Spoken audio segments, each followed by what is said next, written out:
"Well," said Franz to his friend, "what think you of all this?" "Why, upon my soul, my dear fellow, it strikes me that our elegant and attentive neighbor must either be some successful stock jobber who has speculated in the fall of the Spanish funds, or some prince traveling incog."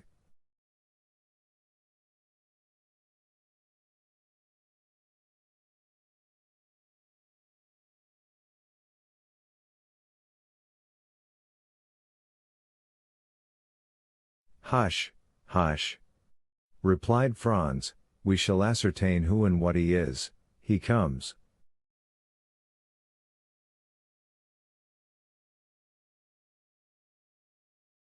As Franz spoke, he heard the sound of a door turning on its hinges, and almost immediately afterwards the tapestry was drawn aside, and the owner of all these riches stood before the two young men.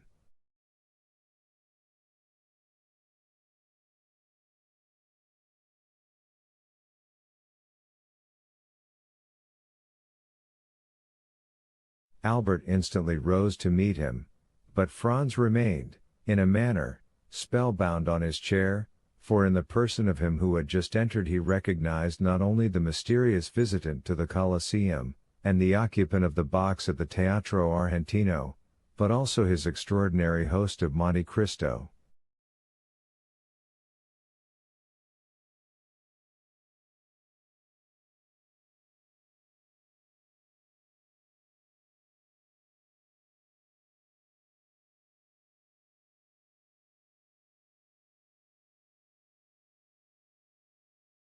Chapter 35. La Mazzolata. "Gentlemen," said the Count of Monte Cristo as he entered, "I pray you excuse me for suffering my visit to be anticipated, but I feared to disturb you by presenting myself earlier at your apartments. Besides, you sent me word that you would come to me, and I have held myself at your disposal."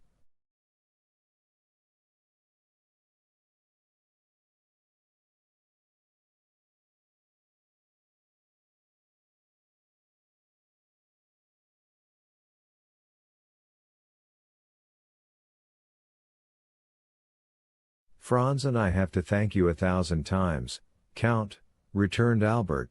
"You extricated us from a great dilemma, and we were on the point of inventing a very fantastic vehicle when your friendly invitation reached us."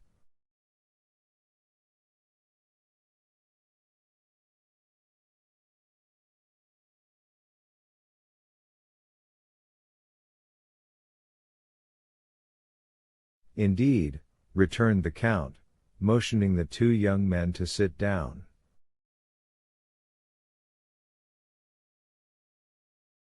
"It was the fault of that blockhead Pastrini, that I did not sooner assist you in your distress. He did not mention a syllable of your embarrassment to me, when he knows that, alone and isolated as I am, I seek every opportunity of making the acquaintance of my neighbors.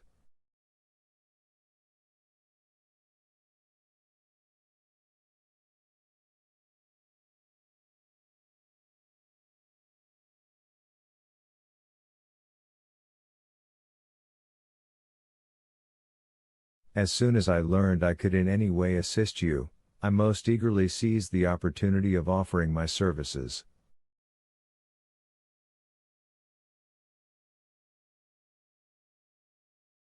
The two young men bowed. Franz had, as yet, found nothing to say. He had come to no determination, and as nothing in the Count's manner manifested the wish that he should recognize him, he did not know whether to make any allusion to the past, or wait until he had more proof. Besides, although sure it was he who had been in the box the previous evening, he could not be equally positive that this was the man he had seen at the Colosseum. He resolved, therefore, to let things take their course without making any direct overture to the Count.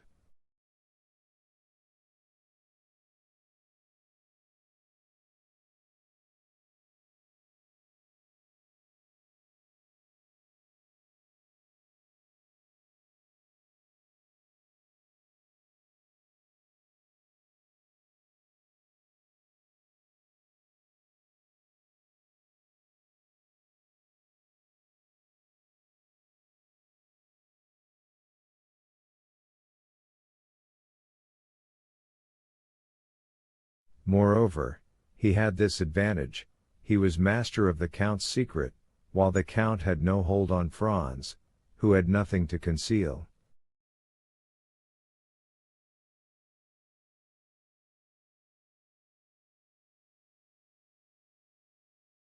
However, he resolved to lead the conversation to a subject which might possibly clear up his doubts.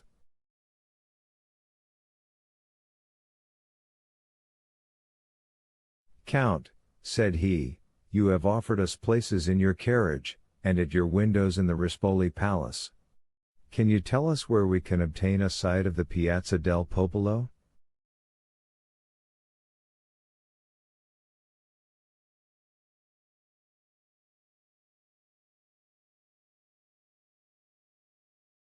"Ah," said the Count negligently, looking attentively at Mercer, "is there not something like an execution upon the Piazza del Popolo?"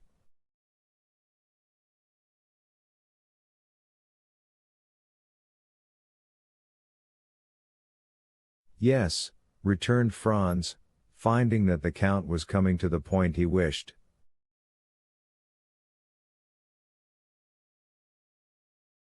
"Stay, I think I told my steward yesterday to attend to this. Perhaps I can render you this slight service also."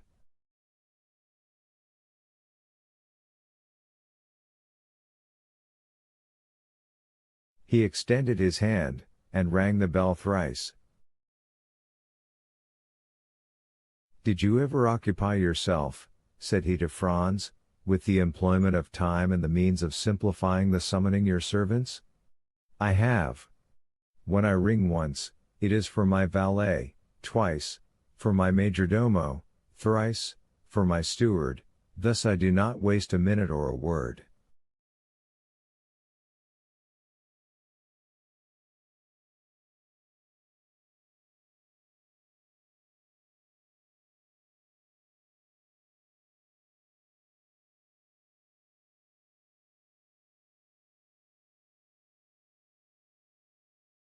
"Here he is." A man of about 45 or 50 entered, exactly resembling the smuggler who had introduced Franz into the cavern, but he did not appear to recognize him.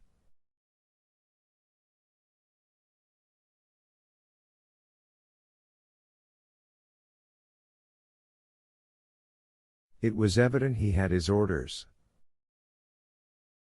"Monsieur Bertuccio," said the Count, "you have procured me windows looking on the Piazza del Popolo, as I ordered you yesterday."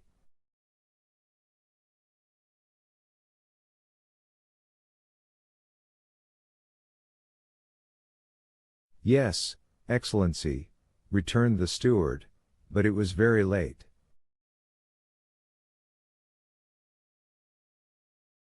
"Did I not tell you I wished for one?" replied the Count, frowning.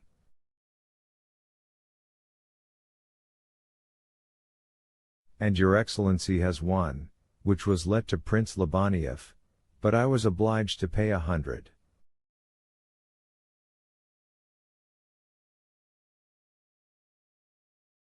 "That will do, Monsieur Bertuccio, spare these gentlemen all such domestic arrangements. You have the window, that is sufficient."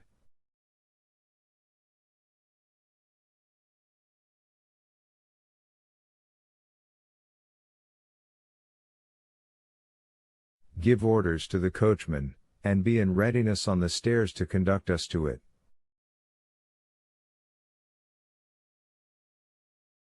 The steward bowed, and was about to quit the room. "Ah," continued the Count, "be good enough to ask Pastrini if he has received the tavoletta, and if he can send us an account of the execution."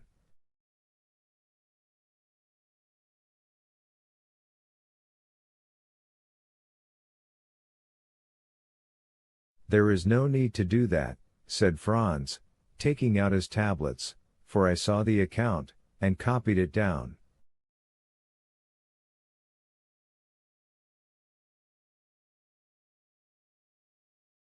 "Very well, you can retire, M. Bertuccio, but let us know when breakfast is ready."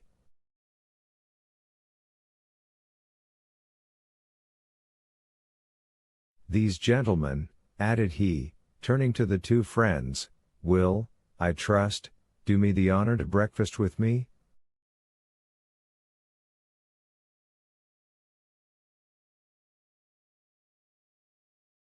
But, my dear Count, said Albert, we shall abuse your kindness.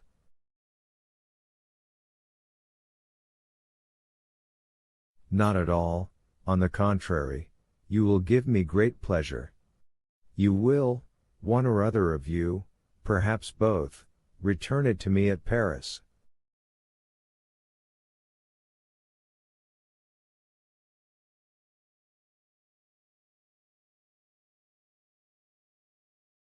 M. Bertuccio, lay covers for 3. He then took Franz's tablets out of his hand.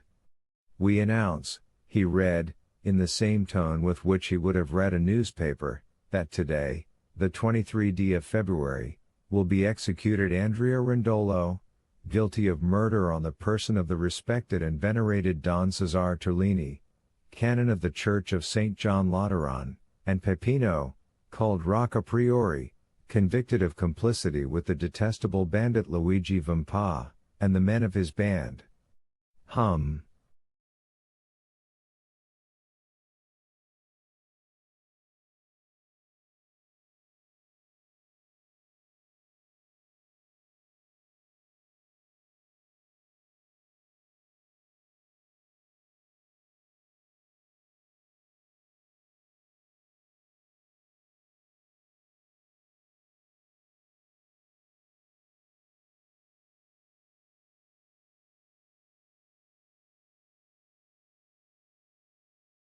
The first will be Mazzoleto, the second Decapitato.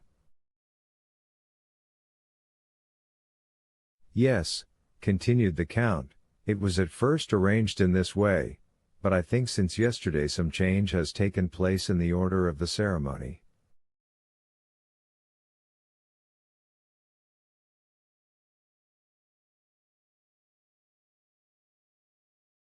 Really? Said Franz. Yes, I passed the evening at the Cardinal Rospigliosi's, and their mention was made of something like a pardon for one of the two men.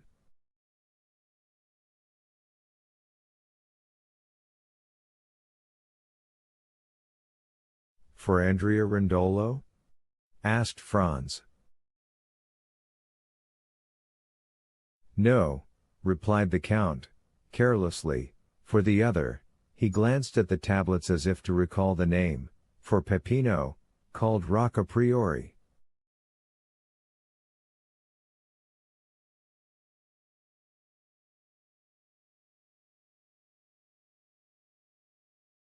You are thus deprived of seeing a man guillotined, but the mazzuola still remains, which is a very curious punishment when seen for the first time, and even the second, while the other, as you must know, is very simple.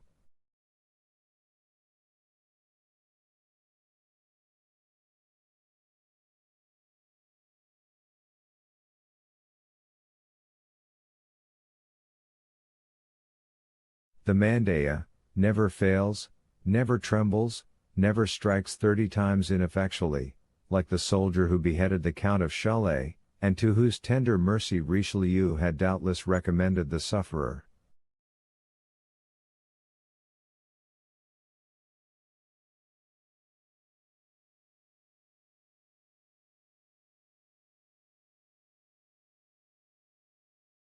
Ah, added the Count, in a contemptuous tone, do not tell me of European punishments, they are in the infancy, or rather the old age, of cruelty.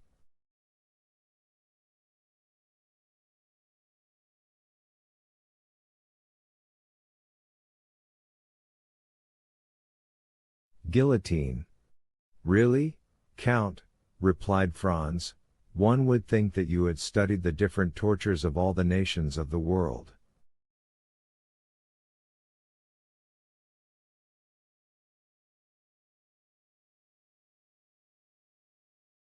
There are, at least, few that I have not seen, said the Count coldly.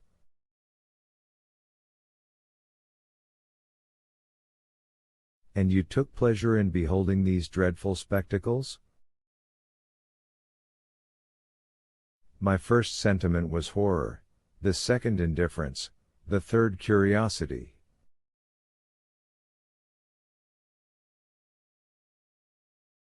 Curiosity, that is a terrible word.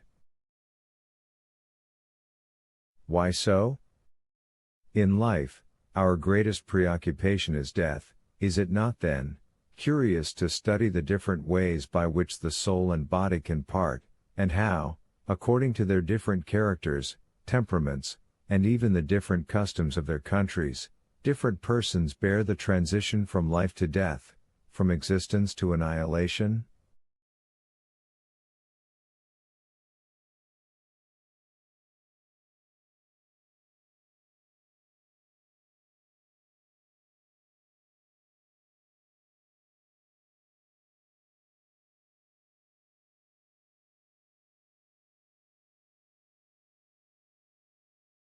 As for myself, I can assure you of one thing, the more men you see die, the easier it becomes to die yourself, and in my opinion, death may be a torture, but it is not an expiation.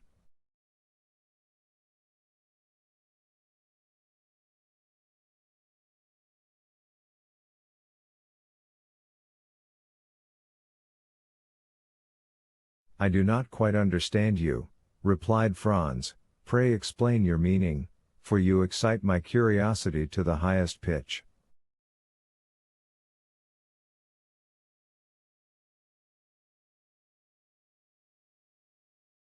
Listen, said the Count, and deep hatred mounted to his face, as the blood would to the face of any other.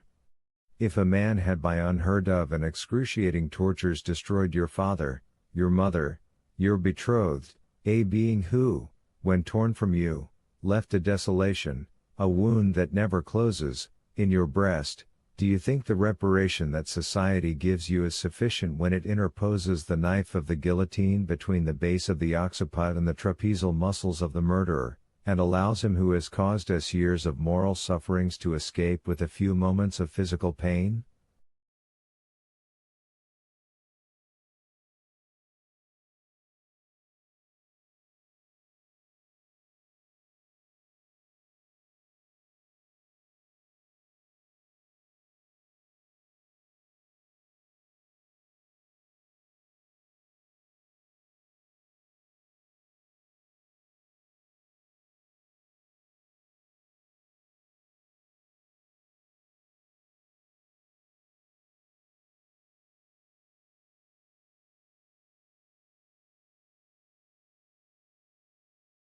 Yes, I know, said Franz, that human justice is insufficient to console us.